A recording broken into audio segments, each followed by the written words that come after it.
ओम शांति। 18 मई 2023 की साकार मुरली से होमवर्क।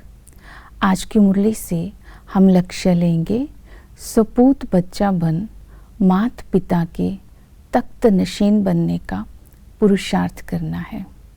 आज की मुरली से सपूत बच्चे की जो विशेषताएं आई हैं उनका सारा दिन चिंतन करेंगे और चार्ट रखेंगे। ये विशेषताएं मेरे जीवन में कहाँ तक आई हैं। पहली विशेषता है सपूत बच्चा अर्थात निरंतर योगी। तो बाबा ने आज कहा है कि सपूत बच्चा बन तुम्हें निरंतर बाप की याद में रहना है। चलते फिरते उठते बैठते बाप को याद करना है। इसकी विधि है कि आज हम बाबा से होने वाली प्राप्तियों को याद करेंगे, क्योंकि जब हम बाबा को याद करेंगे तो हमारी सच्ची कमाई होगी। हम तख्त नशीन बनते जाएंगे, हम वर्षे के अधिकारी बनते जाएंगे, अर्थात विश्व की बादशाही मिलेगी। अब हम अपनी चेकिंग करेंगे कि सारा दिन हम बाबा को कितना याद करते हैं। तो याद का भी आज चार्ट रखेंगे।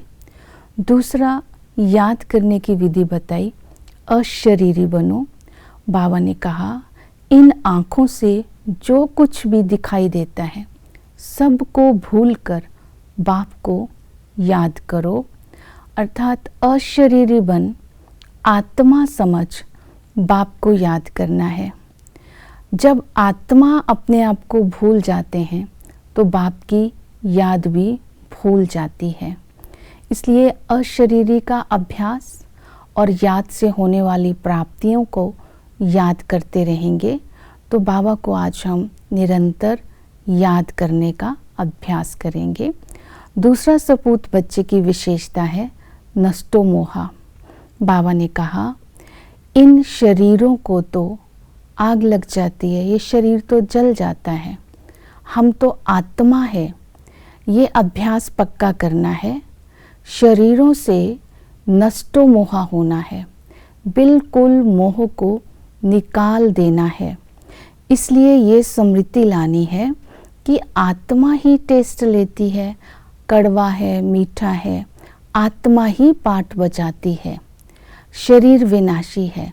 तो ये स्मृति बार बार लाने से हम शरीरों से नष्टो मोहा हो जाएंगे। किसी की डेथ होती है, कुछ होती है, तो आत्मा में इमोशनल पेन नहीं होगी। ऐसा नष्टो मोह का मतलब नहीं है कि हम फ़र्ज अदा नहीं करेंगे। फ़र्ज अदा करते हुए अंदर से न्यारे रहना, इसी को ही कहा जाता है नष्टो मोहा होना। चाहे वो देह है, चाहे संबंध है, चाहे साधन है, उनको यूज़ करते हुए अंदर से न्यारे बन करके रहना। तीसरा सपूत बच्चे की विशेषता है वो आज्ञाकारी होगा। बाबा ने आज की मुरली में श्रीमत दी है कि किसी को भी दुख नहीं देना है, कोई भी संपर्क में आए सबको सुख देना है।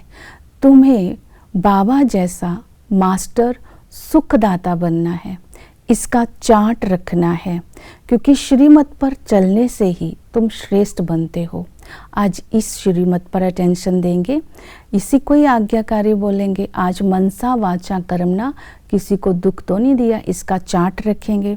फिर बाबा ने सपूत बच्चे की विशेषता बताई, पवित्रता की धारणा।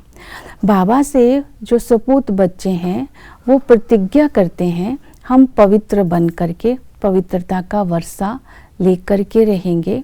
तो पवित्र रहने के लिए स्मृति में रखेंगे कि हम ब्रह्मा के बच्चे शिव बाबा के पोत्रे हैं। तो पवित्रता की प्रतिज्ञा करके वर्षे के अधिकारी बन करके ही रहेंगे। तो इस समय पवित्र रहने के लिए हमें अपनी वृत्ति को पवित्र रखना है। स्वभाव को, संकल्प को, वाणी को, दृष्टि को पवित्र रखने के लिए आज बाबा ने कहा अपने स्वभाव को सरल बनाना है।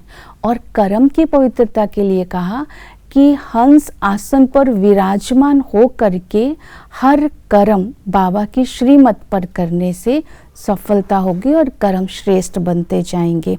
तो इसी तरह आज बाबा ने त्रिकालदर्शी बनने के लिए कहा है कि मैं तुम्हें तीसरा नेत्र दे करके त्रिकालदर्शी बनाता हूँ। तुम ब्राह्मण ही त्रिकालदर्शी बनते हो। तुम्हें सृष्टि के आदि मध्य अंत का ज्ञान देता हूँ। तुम ही समझो और सियाने बनते हो। तो आज स्मृति में रखना है गौमुख का क्या अर्थ है, गंगा कौन से गौमुख से निकलती है, अर्जुन ने तीर मार के गंगा निकाली, अर्जुन कौन है, परमात्मा सर्वव्यापी नहीं है। इन सब के यथार्थ अर्थ का ज्ञान समझना है और दूसरों को समझाना है। ये विशेषताएं आज अपने अंदर चेक करते हुए माता पिता के तख्त नशीन बनने का पुरुषार्थ करेंगे। ओम शांति।